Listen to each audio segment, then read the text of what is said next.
If you saw that thumbnail and thought, this is probably fake or that is impossible, this is probably the video for you. Hey guys, my name is Eric and welcome back to my YouTube channel. Today we're going to be talking about something a little different. It's going to be a little more educational than your usual tech videos that I do or the vlog of a recent trip. Today we're going to be talking about finance, and specifically within finance, travel hacking. Now, what is travel hacking? Well, before we can get into that, we have to talk about travel credit cards.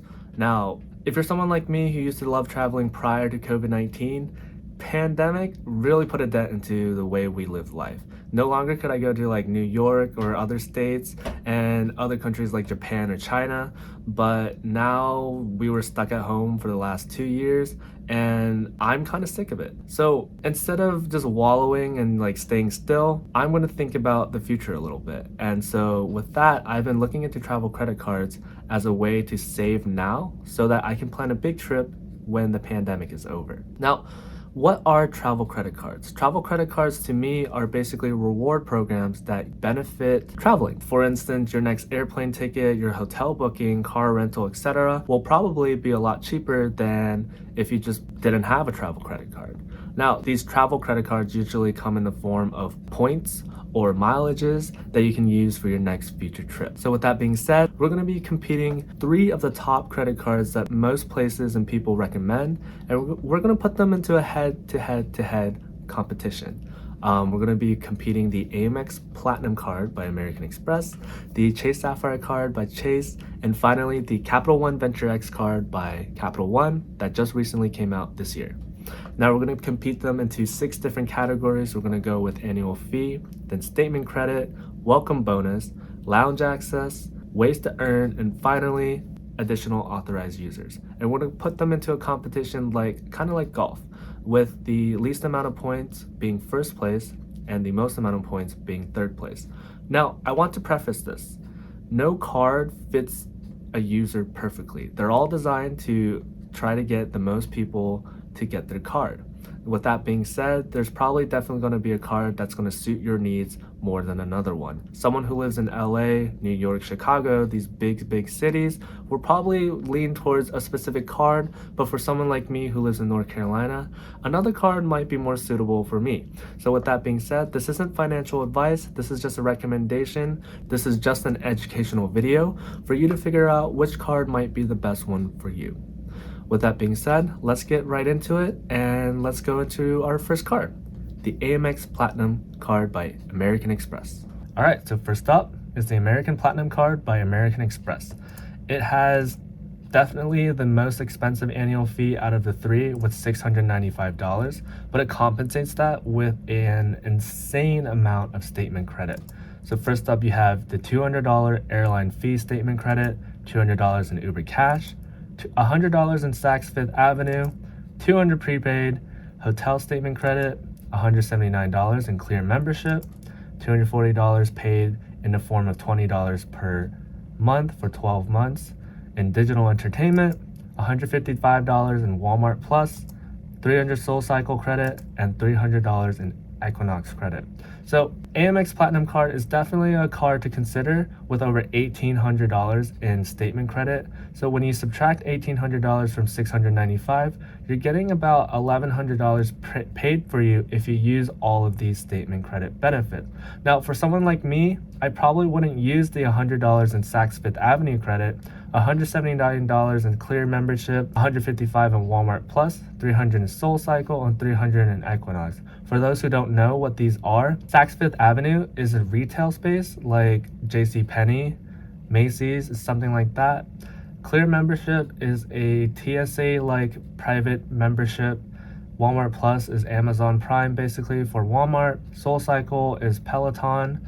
And Equinox is a gym that is located specifically in New York only. So for me personally, I'd probably only use the $200 in airline fee credit, $200 in Uber Cash, $200 in hotel statement, and $240 in digital entertainment. Now, with that being said, it's still $840 that the AMEX Platinum card is paying for me to keep every single year. $840 minus $695, you're still making $145 just to keep this card every single day. But someone who probably lives in New York might benefit from this card more than someone like me who lives in North Carolina. but at the end of the day, it's still paying me just to have this card with me. Up next, we have the welcome bonus. The welcome bonus right now currently is 100,000 bonus points when you spend $6,000 over the first 6 months. Additionally, you can also get 10x on $25,000 spent at restaurants and shopping for additional $250,000 points. Now, 250,000 points plus the additional $100,000 after spending $6,000 over this first 6 months will net you 350,000 bonus points. 350,000 bonus points comes to about $3,000 to $4,000 of value. So it's a pretty insane welcome bonus right now. So get in if you're not in already. Up next, we have the lounge access. Now, American Express probably has one of the most famous lounge accesses across the world. The Centurion lounge has over 40 different lounges across the entire planet. Including that, we also have priority pass access to over 1,300 plus different lounges across the world. Just based off of that, that's the reason why a lot of people have been getting the AMEX Platinum card by American Express, just because of the Centurion lounge access. They're one of the most insane networks of lounges that you could possibly get with a card. And so for someone who loves lounging at the airport, maybe that's a card for you. Now, coming up to ways to earn, it has 5x points on airfare, 5x points on hotels, and 1x points on other purchases. Pretty fundamental, pretty concise. There's nothing to complain about here. You're getting about 5% cash back with airfare and hotels and 1% cash back on any other purchases. Sounds like a pretty good deal to me. And finally, we have additional authorized users. Now, with that annual fee, you would think that maybe American Express would die down with the authorized fees. No, they said you can have 3 additional users with $175 for each additional user. And keep in mind that each additional user will also get their own card and also priority pass access, so they also get the Centurion Lounge network. It's a pretty good bonus to have. Next up, we have the Chase Sapphire Reserve Travel Card by Chase. The annual fee for Chase is $550. Now, it's a little less expensive than the $695 by American Express, but it's still more expensive than the next card we're going to be talking about. With that, they supplement it by having a $300 travel credit. And then they start teetering a little bit, and I don't really understand what Chase is doing here. It seems like they can't really decide on what to give as statement credit to their customers. So you have $0 in delivery fee for orders over $12 with DoorDash and Caviar. Now, everyone knows what DoorDash is, and some people don't know what Caviar is. Basically, both of them are just food delivery apps. You also get 1-year membership of Lyft Pink, which is basically 15% off on every Lyft ride that you take, and $100 in global entry or TSA credit every 4 years. Also, you get the ability to use points for Airbnb, awaytravel.com, or dining purchases. And honestly, being able to use points on Airbnb is definitely a really, really big plus for someone who loves using Airbnb instead of booking hotel. The welcome bonus is 50,000 bonus points after you spend $4,000 within the first 3 months. And that's the welcome bonus right now. It's probably something that can change, but as of right now, that is the welcome bonus. For lounge access, unfortunately, unlike American Express with the Centurion Lounge network, Chase doesn't have a lounge network yet. However, they're promising 4 different lounges that are coming within a year. You got the Hong Kong International Airport, New York's LaGuardia Airport, Boston's Logan International Airport, and finally San Diego's International Airport. With that being said, it does have the inclusion of the Priority Pass, which guarantees 1,300 different lounges across the world. So with lounge access, you still get lounge access. It's just Chase does not have a network of that yet. So with ways to earn, Chase definitely beats the competition right now with a multitude of ways to earn back on your travel. First up, you got 1x on Lyft until March 2022, 1x on dining via Chase Dining, 1x on hotel and car rentals through Chase Ultimate Rewards Portal, 5x on airline travel, 3x on travel after spending the $300 in statement credit, and finally 1x on all other eligible purchases. It has 6 different ways for you to earn points for your next travel plans, and for me, that is a clear winner. It's slightly less expensive than the AMEX Platinum card with $75 in additional fees for each additional user.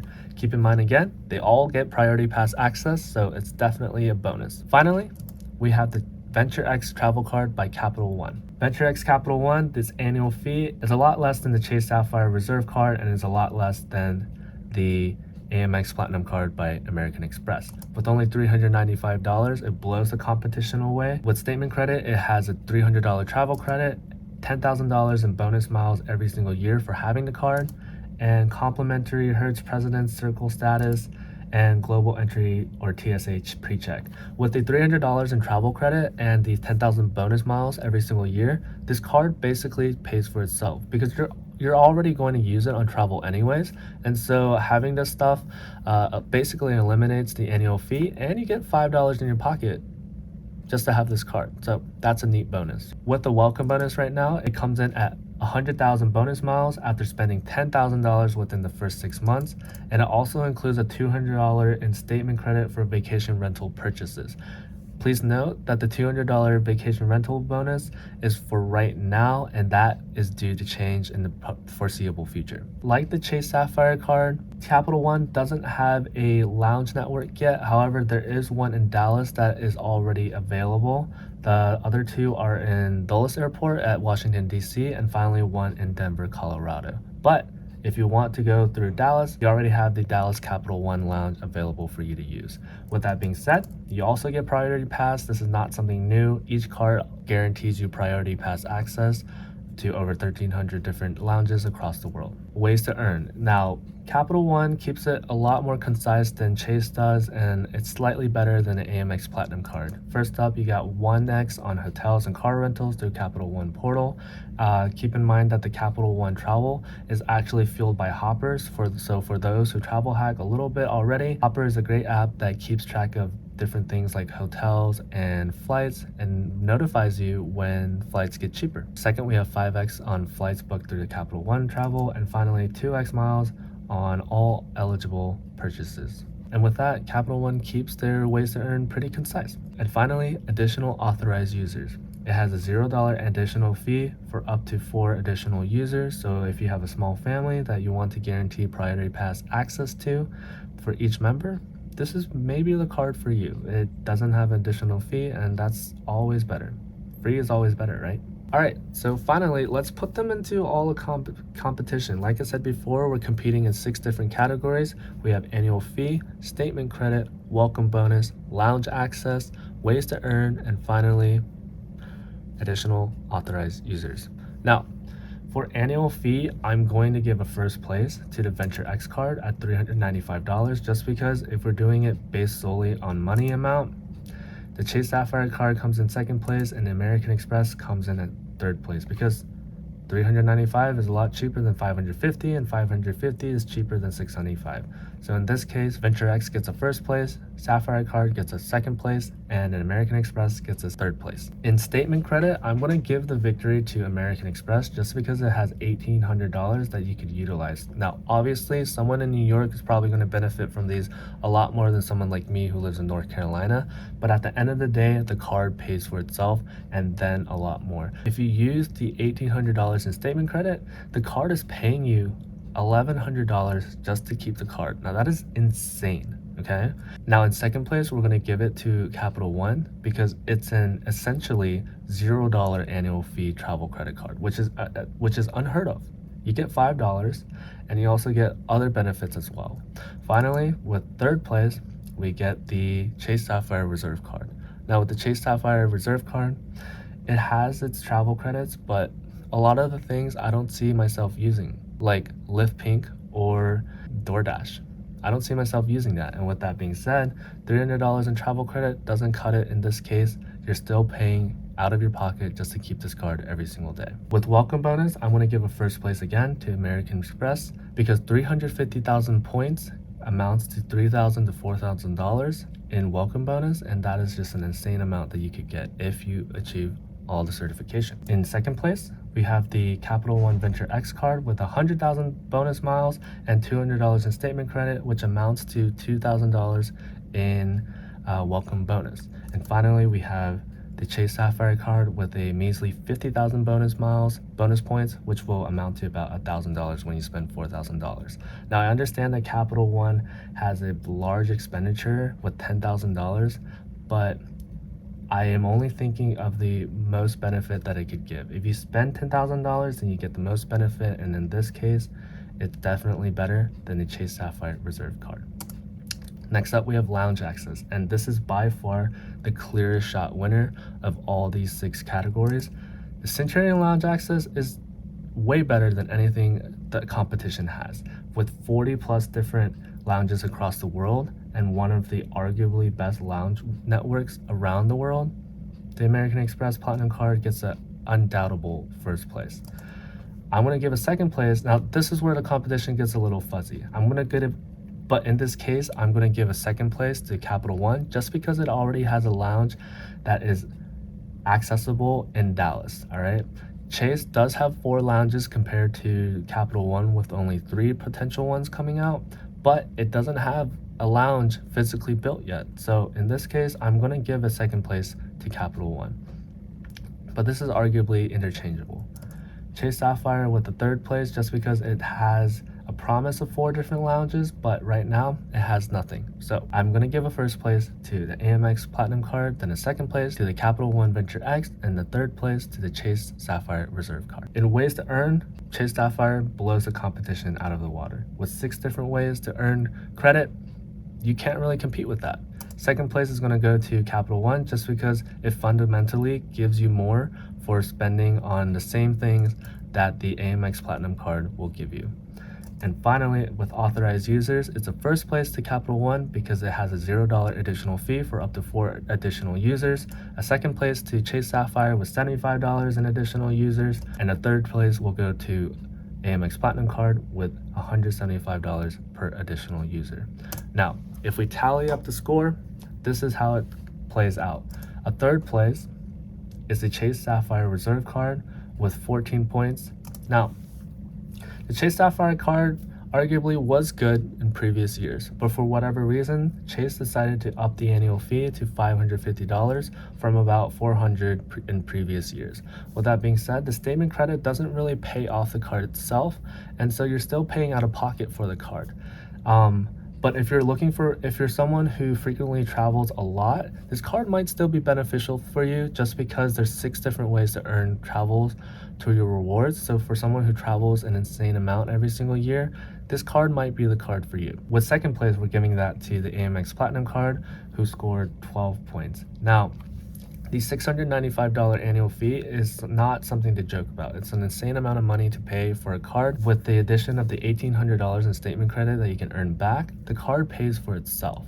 However, not everyone's going to be able to use the statement credits to its full benefit. So for someone who doesn't use Uber, Saks Fifth Avenue, Clear membership, Walmart Plus, Equinox Gym, SoulCycle, this card might in turn make you pay for it out of pocket. With lounge access, it has the Centurion Lounge, which greatly beats the competition right now, but it doesn't really have that many different ways to earn back for your additional travel. And at the end of the day, you're not going to the airport to sit at these lounges, you're going to these airports to get to your final destination. And so if you can do that more in style and with a lot less money, why not go for that?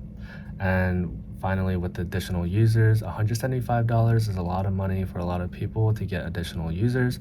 So that card might not be beneficial for some of you guys. And finally, with a score of only 10 points, I'm going to give the winner of this competition to the Venture X card. Now, the reason being is it has this lowest amount of annual fee to date with $395.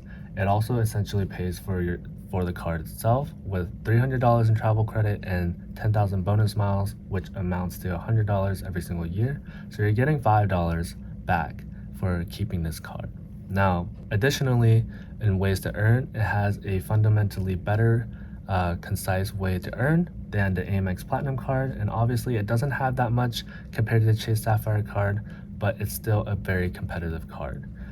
It also has a budding lounge network that is coming into fruition in 2022 with the Dallas airport having its own lounge right now. And finally, the additional authorized users with $0 for up to 4 users.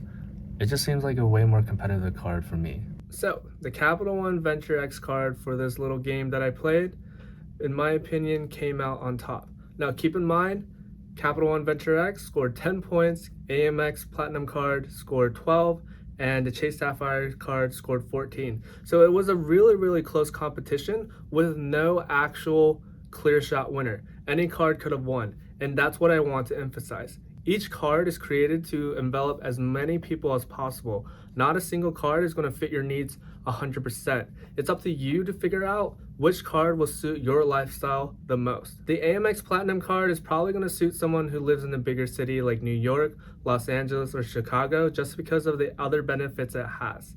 The Chase Sapphire card is probably going to benefit someone more who travels a lot more than the normal person does. And for me, the Venture X Capital One card will benefit me the most. Because for me, I do a big trip once or twice a year, or once every year, or once every few years. And so I think for me personally, the Venture X card is more suitable for me. It's up to you to decide which one's the best for you. And I personally hope that this video was informative for you to pick out which travel card will fit your lifestyle the best.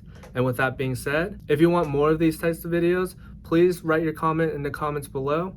I can do more in depth into each card and what other benefits they might have. I can also explain what travel hacking is for those who don't understand yet. Feel free to leave a like, ring that notification bell, and if you want, subscribe. As always, my name is Eric, and stay safe out there, guys. Peace.